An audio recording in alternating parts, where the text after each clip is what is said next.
नमस्कार, स्वागत है आप सभी का खास खबर में। मैं हूं आपके साथ शाफनी पटनायक। चुनाव में बहुत ही कम समय बाकी है। सभी पार्टियों की तैयारी जोरों पर है। बीजेपी बूथ स्तर पर लोगों को साधने में लगी है। मुख्यमंत्री मनोहर लाल कुरुक्षेत्र लोकसभा क्षेत्र के भाजपा नेताओं के साथ बैठक करने जा रहे हैं। ये बैठक सीएम कैंप ऑफिस में होगी और इस बैठक में कुरुक्षेत्र लोकसभा क्षेत्र के बीजेपी के वरिष्ठ नेता मौजूद रहेंगे। वहीं फरीदाबाद स्थित सूरजकुंड में बीजेपी के 2 दिवसीय क्षेत्र पंचायती राज परिषद सम्मेलन का आयोजन हुआ था, जिसमें केंद्रीय मंत्री नरेंद्र तोमर भी पहुंचे, जिन्होंने विशेष सत्र में 7 राज्यों के 182 प्रतिभागियों को संबोधित भी किया। शिविर में प्रतिभागियों को तमाम सरकारी योजनाओं के बारे में जानकारी देते हुए जागरूक किया गया और आह्वान किया कि सभी प्रतिभागी अपने क्षेत्र के अंतिम छोर पर खड़े व्यक्ति तक योजना के लाभ के बारे में बताएं और अपने अपने क्षेत्र का विकास करवाएं। वहीं मानसून सत्र की तैयारी में सत्ता पक्ष और विपक्ष दोनों ही जुट चुके हैं। जहां सरकार हर सवालों का जवाब देने के लिए तैयार है, वहीं विपक्ष भी कई मुद्दों पर सरकार को घेरने की रणनीति बना चुकी है। अब देखना होगा कि सत्र में कौन किस पर भारी पड़ता है।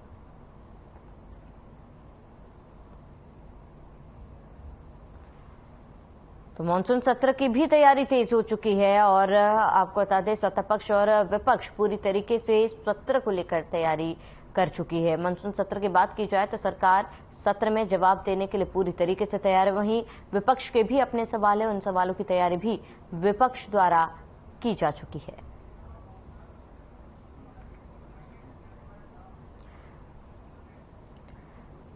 चलिए चर्चा की शुरुआत करते हैं। तमाम मेहमान हमारे साथ जुड़ चुके हैं, उनका परिचय करा देती हूँ। सत्यव्रत शास्त्री, प्रवक्ता बीजेपी, हमारे साथ जुड़ चुके हैं। डॉक्टर टीना करमवीर, प्रवक्ता कांग्रेस, हमारे साथ जुड़ चुके हैं। ओमकार सिंह, प्रवक्ता इनेलो, हमारे साथ जुड़ चुके हैं। आप सभी मेहमानों का बहुत बहुत स्वागत है। सबसे पहले सत्यव्रत शास्त्री जी, आपका रुख करूंगी, क्योंकि 2 दिवसीय सम्मेलन का आयोजन किया गया था और ये सम्मेलन जो था काफी अच्छा रहा और ऐसे में फीडबैक जो थे सही थे। इस सम्मेलन के बाद क्या लगता है, क्योंकि प्रधानमंत्री मोदी ने भी संबोधित किया था और साफ तौर पर कहा था कि ज्यादातर फोकस जो है वो गांव पर रहे, ऐसा क्यों? वास्तव में भारत गांवों में बसता है और गांव का विकास भारत का विकास कहलाएगा। हालांकि बहुत कुछ निर्भर शहरीकरण के कारण से बहुत है, लेकिन आम व्यक्ति का जो खुशहाली की बात है वो गांव से होकर निकली और इसीलिए पंचायती राज का क्षेत्रीय स्तर का एक कार्यक्रम सूरजकुंड में संपन्न हुआ और इस पंचायती राज को जितना सुदृढ़, मजबूत और अपने हकों के लिए जागरूक करेंगे, गांव का विकास उतना तेजी से होगा। इस कॉन्सेप्ट को लेकर भारतीय जनता पार्टी अपनी पार्टी के अंदर भी पंचायती प्रकोष्ठ का निर्माण बहुत समय पहले से कर चुकी है। यदि हम पिछले 2 टर्म की बात करें तो पिछली बार हमने पढ़े लिखे सरपंच पंच हमारे हों तो उनकी मिनिमम एजुकेशन उनके लिए रखी गई थी और उसका परिणाम हुआ कि बहुत नई पीढ़ी के लोग अपने गांव के विकास के लिए और योजना बनाते ही नहीं, गांव का विकास करते देखे गए। इसी पंचायती राज व्यवस्था को और मजबूत करने के लिए इस बार ओबीसी वर्ग को 33% कोटा दिया गया और महिला आरक्षण के लिए टर्म बाय टर्म वैकल्पिक व्यवस्था के रूप में एक व्यवस्था खड़ी की। ये दोनों और ये मैं कहूंगा तीनों कदम इतने महत्वपूर्ण हैं कि ग्राम व्यवस्था को मजबूत करने के लिए ये तीनों एक मील के पत्थर साबित हुए। और दूसरी बात, जो इस बार सरपंचों को जो पावर थी, हालांकि विपक्षी दल उनको बहकाने में कुछ समय के लिए थे, लेकिन अब सब सरपंच समझ गए वास्तव में हमारी ताकत, हमारे हाथ की ताकत, क्योंकि उनकी ताकत का उपयोग जो है वो प्रशासनिक अधिकारी कहीं करते थे, चाहे जेई हो, एसडीओ हो, एक्शन हो, वो लोग करते थे उनकी टेंडरिंग करके उसका सारा काम। लेकिन टेंडर न करने के कारण से वो दिग्भ्रम थे। लेकिन अब क्योंकि समय के साथ वो मान चुके कि वास्तव में जो असली ताकत पंचायती राज के तहत ग्राम सरपंचों को थी कि टेंडर को हम करेंगे और हम उसको स्वीकार और अस्वीकार करने की ताकत जो संगठन ने दी है, भारतीय जनता पार्टी की सरकार ने दी है, उसके लिए वो धन्यवाद भी करते हैं। क्योंकि जो चुने हुए प्रतिनिधि हैं वो यदि अच्छे ईमानदारी से काम करते हैं जी। और प्रशासनिक अधिकारी यदि उसकी व्यवस्था ठीक रखते हैं तो दोनों एक दूसरे के पूरक है। दोनों ताकत एक के पास आएंगे तो निश्चित रूप से गड़बड़ होगी। उनकी ताकत इंस्पेक्शन है, उनकी ताकत जो है वो उसको इम्प्लीमेंट करने की है।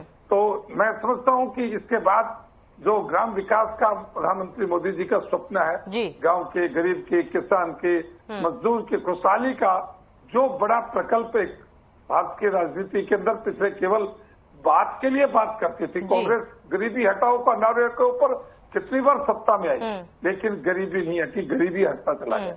लेकिन पहली बार ऐसा हुआ कि गांव के गरीब के खाते में जितना पैसा, जितनी सहायता सरकार देना चाहती है वो सीधे अकाउंट में जाता है, उसमें कोई बिचौलिया नहीं रखा। इसलिए इसके ऊपर फोकस इसीलिए था और उसके परिणाम सकारात्मक गांवों में दिखाई देते। ठीक है सत्यव्रत जी, लौटूंगे आपके पास। डॉक्टर टीना करमवीर आपका रुख करूंगी, क्योंकि फरीदाबाद में जो 2 दिवसीय प्रशिक्षण सम्मेलन का आयोजन किया गया था उस पर सबसे पहले आपका रिएक्शन लेना चाहूंगी। जी देखिए, मुझे लगता है कि अभी जो सत्यव्रत शास्त्री जी ने कहा कि गांव की खुशहाली से, ग्रामीण क्षेत्रों के बारे में कहा कि खुशहाली के लिए जो इन्होंने अभी दावा किया, अब मैं इनको बताना चाहती हूँ। देखिए, क्या शायद मुझे लगता है ये गाँव के बीच जाते नहीं है, सिर्फ जिस तरीके की मीटिंग्स करना, और इसमें दोगलापन है। इनका दोगलापन कैसे दिखता है? क्योंकि देखिए, गांव में जब आप जाएंगे तो उनके ग्रामीण क्षेत्रों के लोगों के जो बिजली के बिल है वो आप देखेंगे किस तरीके से फर्जी बिल, जो कि हम जहां कांग्रेस शासित प्रदेश है वहां पर बिजली फ्री दी जा रही है, वही हरियाणा प्रदेश में सबसे महंगी बिजली दी जा रही है। और उनके बिल जो है, उन लोगों की अब क्या मांग है? उनकी मांग है जब तक ये बिजली के बिल बदले नहीं जाएंगे, कम नहीं किए जाएंगे, हमें बिजली बिल भरेंगे नहीं। तो ये ग्रामीण क्षेत्रों के विकास की बातें हैं। ये बोलना बहुत आसान है कि हम ग्रामीण क्षेत्रों के विकास के लिए सोच रहे हैं, लेकिन उसको इम्प्लीमेंट करना मुझे लगता है कि शायद सरकार के हाथ में नहीं है। ये सरकार ऐसा करने में असफल रही है।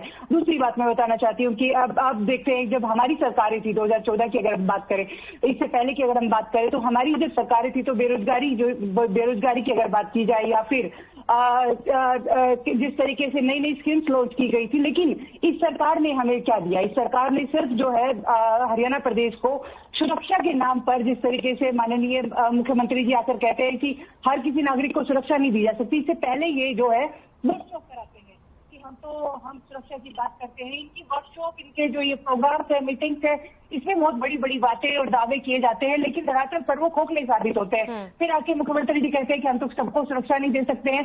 हम इन पे भरोसा कैसे करें? क्योंकि हमने अगर प्रदेश में इनको वोट दिया था कि हम लोगों की सुरक्षा की जाए। डर का माहौल है इस प्रदेश के अंदर। क्यों डर का माहौल है? आप सोचिए कि गुड़गांव जो कि उद्योग जगत की रीढ़ की हड्डी कहा जाता है, मानेसर से लेकर और जहां जहां उद्योग लगे हुए हैं वहां सब जगह इन्होंने डर का माहौल कर दिया है। लोग आकर निवेश नहीं करना चाहते इस प्रदेश के अंदर, और ये यहाँ आकर कह रहे हैं कि हम तो ग्रामीण क्षेत्रों में आप गए कब हैं? आप वहां जाकर देखेंगे सड़कों की हालत इस कदर खराब है। अब हम वादा करते हैं, जब हम सरकार में आएंगे ऐसे इनकी तरह झूठ नहीं बोलेंगे, झूठे वादे नहीं करेंगे, और जो कहेंगे वो करके दिखाएंगे। सड़कों की हालत ऐसी हो गई है कि लोग अब गुजरने से पहले इन सरकार को गालियां देते हैं, कहते हैं कि कैसी सरकार हमने चुनी जो कि काम नहीं करती है, और जो सिर्फ आप अखबारों में आकर और इस तरीके के टीवी पर आकर बोलते हैं कि हमने ये काम किया, हमने मीटिंग्स में ऐसा जवाब दिया है, लेकिन जो पैसा, जो बजट, अब हम विधानसभा सत्र, जब आप जो मानसून सत्र है उसमें सवाल पूछा जाएगा इनसे पूछा जाएगा कि किस तरीके से जब हमने सरकार इनको वोट दिया तो वोट देने के बाद जिस तरीके से वोटरों के साथ विश्वासघात करने का जो काम किया है, इसीलिए जब 2024 जब इलेक्शन होगा, चाहे लोकसभा या विधानसभा, इनको उखाड़ कर फेंक देगी जनता, इनका बस्ता पैक करेगी। इनका बस्ता पैक करने का मैं क्यों कह रही हूँ? क्योंकि इन्होंने जिस तरीके से हर एक नागरिक का, चाहे वो ग्रामीण क्षेत्र हो चाहे शहरी क्षेत्र हो, शहरी क्षेत्र में चले जाइए, जिस तरीके से अभी बरसात की समय देखा, कूड़ा भरा हुआ है, इन्होंने कोई सिविल साफ नहीं करके दिए। सिर्फ जो हम तो ये सोचते हैं जो पैसा इनको बजट में जो इनको पैसा मिलता है, ये पैसे का करते क्या है? ठीक है डॉक्टर टीना, लौटूंगी आपके पास। जरा ओमकार सिंह जी से भी उनका रिएक्शन जान लेते हैं। ओमकार सिंह जी, इस सम्मेलन को लेकर आपका क्या रिएक्शन है? श्रावणी जी, प्रत्येक राजनीतिक दल अपने संगठन को मजबूत करता है और उसके लिए मीटिंग करता है। तो बीजेपी में भी मीटिंग करनी कोई खास बात नहीं है, एक नॉर्मल प्रोसेस है। लेकिन मैं आपको बताना चाहूंगा कि काट की हंडी बार बार नहीं चलती, और हरियाणा की जनता तो बहुत समझदार है। उन्होंने काट की हंडी 2019 में नीचे उतार दी थी। ये तो कुछ स्वार्थी किस्म के लोग, कुछ गद्दार और लालच टाइप के लोग, जिन्होंने वोट लिया साहब की मोदी की बात करके, जिन्होंने वोट दिया इनको झंडा पार पहुंचाने के नाम करके, जिन्होंने बीजेपी के विरोध में वोट दिया, लेकिन सत्ता के लालच में मलाई चाटने के लिए बीजेपी की गोद में चले। ये तो उनकी बदौलत दोबारा सत्ता में आ गई। तो उनकी तो 40 सीट थी, 50 उनके विरोध में पड़ी थी। और लोकतंत्र का तकाजा क्या है? लोकतंत्र का तकाजा लिया बहुमत। बहुमत नहीं था इनके बाद। मैं मानता हूँ हमारी पार्टी उस टाइम कोर्ट हुई थी, हमें सिर्फ एक सीट मिली, एक बड़ा हिस्सा जेजेपी के बाद चला गया। लेकिन जेजेपी ने वोट किसके लिए लिए थे? बीजेपी के विरोध में, लेकिन इन्हीं की गोदी में बैठ गए लालचवश। ये एक अजीब बात है। आज देखिए प्रदेश का प्रत्येक वर्ग, चाहे व्यापारी है, मजदूर है, विद्यार्थी है, उद्योगपति है, किसान है, सरपंच है, कोई भी है, सब दुखी है। और इन्होंने प्रयोगशाला बना के रख दिया हरियाणा प्रदेश को।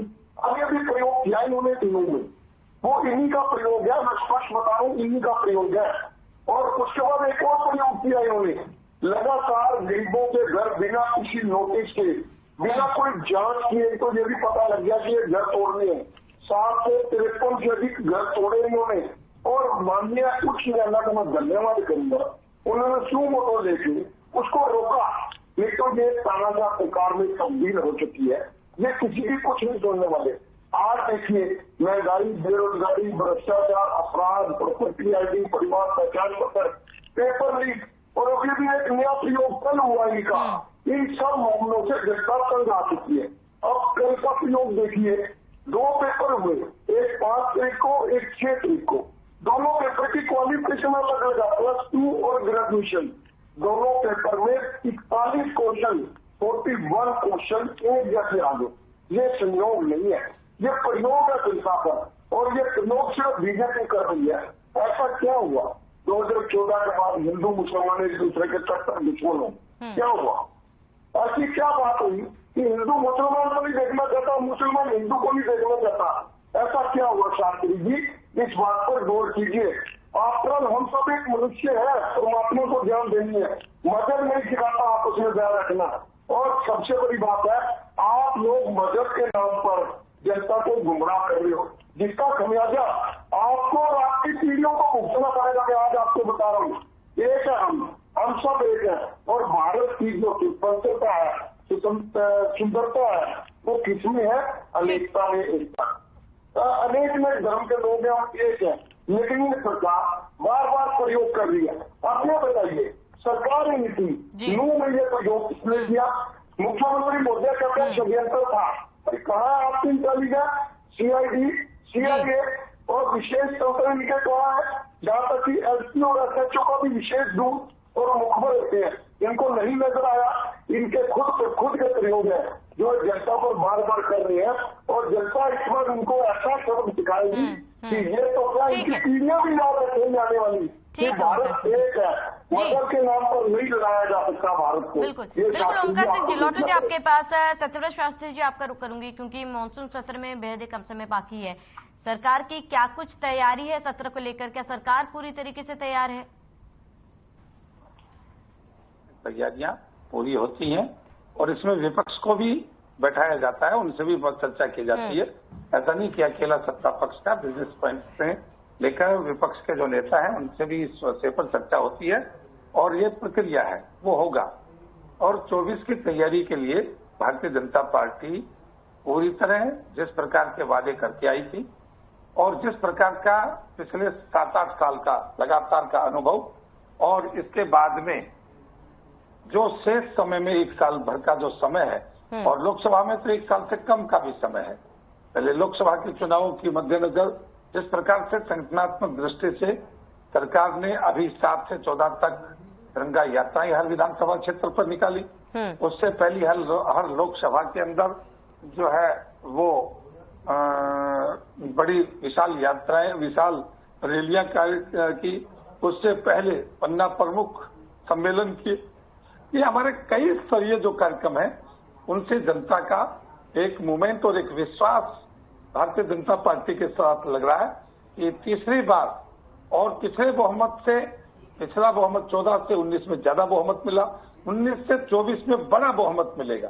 क्योंकि इस देश की जनता ने देखा है कि भारतीय जनता पार्टी के शासन सत्ता के दौरान जो कुछ देश के लिए किया जा सकता है वो उससे अधिक करने का प्रयास करते हैं। लेकिन कहीं कहीं जिस प्रकार से कांग्रेस और विपक्षी दलों की नजरें लगती हैं, उन नजरों, क्योंकि वो देश से प्रेम करने वाले नहीं। कांग्रेस की तो स्थापना ही इस देश के विघटन, इस देश के गुलाम रखने के लिए की गई थी और उन्हीं के हाथों से इस देश की ऐसी 70 साल की आजादी के बाद जो इनको कालखंड मिला उसके अंदर इस प्रकार का व्यवहार रहा। मैं भाई ओमकार सिंह जी से बात करना है, सुनिए आप, सुनिए, आपका नंबर आएगा, स्वामी जी देंगे आपको नंबर। ओमकार सिंह जी, इस बात को मुझे नहीं लगता कि पॉलिटिकल रूप से आप कितने जस्टिफाई कर रहे हैं, आपका अनुभव नहीं है या आंख मिचकर बात करना चाहते हैं। इस देश के अंदर एक हिंदुस्तान यदि होता तो पाकिस्तान का निर्माण नहीं होता, और यह एक हिंदुस्तान होता तो पाकिस्तान का नाम संप्रदाय के आधार पर नहीं होता। एक हिंदुस्तान होता तो इस देश के अंदर, अब अरे सुनिए भाई सुनिए, यही तो धैर्य रखने की बात है। इसी बात को तो धैर्य, सदियों से इस मेवात के ऊपर, सदियों से इस मेवात को लेकर जिस प्रकार का वातावरण रखा, इन लोगों को जबरदस्ती धर्मांतरण करके उनको एक धर्म विशेष के लिए थकाला, उन लोगों ने आज तक अपने आप को संभाल नहीं पाए। और आप सब लोग इस प्रकार की बातें करके, एक देश है, आप ये कहते कहते इस देश से अफगानिस्तान कट गया, इस देश से पाकिस्तान कट गया, इस देश से बांग्लादेश कट गया, और जहां जहां गए वहां एक सिख और एक हिंदू इन देशों में सुरक्षित अपने आप को नहीं है। कांग्रेस के जो चूजे टाइप प्रवक्ता है, इन सबको ये पता नहीं है, न तो इनका स्वाध्याय न पढ़ना लिखना जानता, और न ही इनको कभी राजनीतिक पृष्ठभूमि की अनुभव कि इस देश के अंदर किस प्रकार से देश का विभाजन किया गया, किन का लाल हाथों से और लाल मुंह से इस देश के सांप्रदायिक दंगों के अंदर, आग के अंदर झोंका। 14 से पहले कांग्रेस ने लोकतांत्रिक ढंग से चुनी हुई सरकारों को कितनी बार उनको बर्खास्त किया, इस बात को लेकर जनता आज चुप नहीं है। बिल्कुल, और इसलिए डॉक्टर टीना करमवीर का इस पर रिएक्शन ले लेते हैं। डॉक्टर टीना करमवीर, क्योंकि मानसून सत्र में भी बहुत कम समय बाकी है, और क्योंकि सत्यव्रत शास्त्री जी ने तमाम जवाब भी दिए हैं, सरकार पूरी तरीके से तैयार है, लेकिन विपक्ष की बात कीजिए, कौन से मुद्दे जो विपक्ष इस बार सत्र में उठाएगा और विपक्ष की तैयारी कितनी है? बिल्कुल, देखिए, ये जो तानाशाही सरकार है, खट्टर सरकार, इससे किस तरीके से युवाओं के ऊपर बुलडोजर चलाने का काम किया है। लगातार देखिए, कॉपी पेस्ट करके तो ये एग्जाम करवा रहे, कभी लीक होती है, अलग अलग तरीके से ये भर्ती करवा रहे हैं, और करवा भी कहा रहे हैं। हम तो कह रहे हैं कि एचएसएससी को तत्काल प्रभाव से रद्द कर देना चाहिए, बंद कर देना चाहिए, और ये इस तरीके के बयानबाजी कर रहे हैं, अनुभव नहीं है, ऐसा नहीं है, वैसा नहीं है। अरे आपको तो सत्ता में बैठाया था, तब आप क्यों फेल हो गए? क्यों आपकी सरकार विफल हो गई? क्यों आपको कर्फ्यू लगाना पड़ा? क्यों आपको 144 धारा लगानी पड़ी? और क्यों इंटरनेट बंद करना पड़ा? ये आपकी सरकार की सफलता है, ये आपकी गृहमंत्री की सफलता है। लगातार गृहमंत्री आज खामोश, आपके गृहमंत्री जो है, मुख्यमंत्री एक दूसरे पर छीटाछीटी कर रहे हैं। आपके जो इंद्रजीत जो है, राम इंद्रजीत, वो अलग से बयानबाजी कर रहे हैं। अब आप मुझे बताइए कि झूठ कौन बोल रहा है, सच कौन बोल रहा है? क्योंकि देखिए, आपके बच्चा सरकार चलाना नहीं रहा और ना ही था कभी, लेकिन जिस तरीके से जनता ने वोट दिया, आपको सरमाथे पर रखकर काम करना चाहिए था, विकास करना चाहिए था। कोई विकास का काम नहीं किया। विधानसभा सत्र आएगा, आपसे सवाल पूछा जाएगा महंगाई पर, आपसे सवाल पूछा जाएगा रोजगार पर। जिस तरीके से हम बार बार कहेंगे, आप लोग सिर्फ बुलडोजर जो है घरों पर नहीं चला रहे, आप बुलडोजर हर एक वर्ग पर चला रहे हैं। आपने पहले किसानों पर भी यही चलाने का काम किया, और आपसे सवाल पूछा जाएगा, सत्ता में आप है, और आपसे सवाल ये भी किया जाएगा कि लगातार आप सुरक्षा देने में सफल रहे। कोई भी सरकार बनती है, उस सुरक्षा के लिए जिम्मेदारी किसकी है? नागरिकों को सुरक्षा कौन देगा? ये तो अहम जिम्मेदारी है। आप उस जिम्मेदारी से भाग गए। बताइए, आप ऐसा देश में, पूरे देश के अंदर ऐसा पहला मुख्यमंत्री है खट्टर साहब जो कि विफल रहा, जो आकर चैनल पर बोल रहे हैं। इससे ज्यादा शर्मनाक बयान हमने आज तक नहीं सुना। इससे ज्यादा शर्मनाक बयान आज तक किसी नेता ने, जो कि सुबह का, जो कि पूरा प्रमुख है, वो ऐसा बयान कर रहा है। तो आपको तो शर्म आनी चाहिए। आप ऐसी पार्टी के प्रवक्ता हैं जो कि लगातार झूठ बोल के आए हैं। एक ऐसा काम नहीं किया, एक ऐसा विभाग नहीं है। हर एक विभाग उठाकर देख लीजिए, हर एक विभाग में भर्तियां जो है खाली पड़ी हुई, और आप नाम लेते हैं कि हमने रोजगार दे दिया, हमने ये कर दिया। अरे अब आप विधानसभा में आएंगे तो आपसे सवाल पूछा जाएगा और कहा जाएगा आपसे कि आप सरकार में विफल रहे, लगातार काम करने की बजाय आपने सिर्फ झूठ बोलने का काम किया, और आपको ये जवाब देना पड़ेगा। ठीक है डॉक्टर टीना करमवीर, लौटेंगे आपके पास। ओमकार सिंह जी, मानसून सत्र को लेकर इनेलो की क्या कुछ तैयारी है? देखिए श्रावणी जी, सबसे पहले तो मैं शास्त्री जी से कहूंगा कि बख्श दो, हम भारतवासियों और हरियाणा वासियों को बख्श। 1943 देखा है हमने, दोबारा ना ऐसी कोशिश कीजिए, गंदी कोशिश सिर्फ आप ही करते, गंदे ना भड़काइए। शांति से रहने दीजिए हमें, गंदे ना भड़काइए। अगर आप यही चाल चलते रहे तो जनता समझ चुकी है कि आप क्या करेंगे। आपका वो हशर होगा, आप याद करिए। मैं बताता हूँ मॉनसून सत्र की बात। आप देखिए मॉनसून सत्र में क्या होगा। मॉनसून सत्र में ये बात केवल महात्मा गांधी अगर मैं लेते ये सब लोग पाकिस्तान मुसलमानों के लिए बना था और उन्होंने इन्हीं मेवात के लोगों को जो पाकिस्तान जा रहे थे उनको रोकने का काम कांग्रेस पार्टी के नेताओं ने किया। ये तो जब पाकिस्तान हिंदुस्तान जो दो बने तो समुदाय के नाम पर बने थे बार बार पेपर लीक हो रहे हैं। अभी एक नई तरह का पेपर लीक हो रहा हुआ पाकिस्तान जा रहे थे किसने रोका था उनका? वो ये कांग्रेस के खूनी पंजे वाले लोग जिनको खून पीने में पसंद आता है, जिनको दंगों की सच्चाई और को महसूस नहीं करता, ये जात ताकत तो होते हैं। होते ही एक बार ओंकार सिंह जी को अपनी बात पूरी कर लेने दीजिए, फिर आपसे आपका जवाब लूंगी। जी ओंकार सिंह जी अपनी बात पूरी करें। सलोनी जी, मॉनसून सत्र में सरकार से प्रत्येक बात का जवाब मांगा जाएगा। बाद में उन्होंने क्या किया, क्या हेल्प करी, पेपर लीक क्यों हो रहे हैं बार बार? अब इस बार तो नया एक पेपर लीक का सिस्टम आ गया, कॉपी पेस्ट कंप्यूटर का भाव चेक कर दो, 25 करोड़ रुपए सालाना बजट है SSLC का सुरक्षा का, तो इनके पास प्रोफेशनल है, वो नए पेपर नहीं बना सकते क्या? 200 प्रेशर नहीं है इनके पास, कोई कॉपी पेस्ट करके दूसरे दिन भी चाहिए। ये सारी चीजें पूछी जाएगी। परिवार पहचान पत्र से जनता पहचान है, प्रॉपर्टी आदि में जाति कंसल्टेंसी उस पर कार्रवाई क्यों नहीं थी? ये सब प्रश्न उठेंगे। और महंगाई, बेरोजगारी, भ्रष्टाचार, अपराध, इस पर सरकार ने क्या किया? इन्होंने सिर्फ जनता को गुमराह करने का काम किया, कुछ नहीं किया। और इस मौसम सत्र में देखो हमारे पास यहीं पर रोकना चाहूंगी, चर्चा को भी यही रोकना चाहूंगी। ओंकार सिंह जी जुड़ने के लिए बहुत बहुत शुक्रिया, सत्यव्रत शास्त्री जी जुड़ने के लिए बहुत बहुत शुक्रिया, डॉक्टर टीना आपका भी जुड़ने के लिए बहुत बहुत शुक्रिया। तो चुनाव की तैयारी में तमाम पार्टियां जुट चुकी है और ऐसे में मानसून सत्र में भी बहुत ही कम समय बाकी है। अब देखना होगा कि सदन में कौन किस पर भारी पड़ता है। फिलहाल इस बुलेटिन में देते हैं देश प्रदेश की तमाम बड़ी खबरों के लिए बने रहिए हमारे साथ।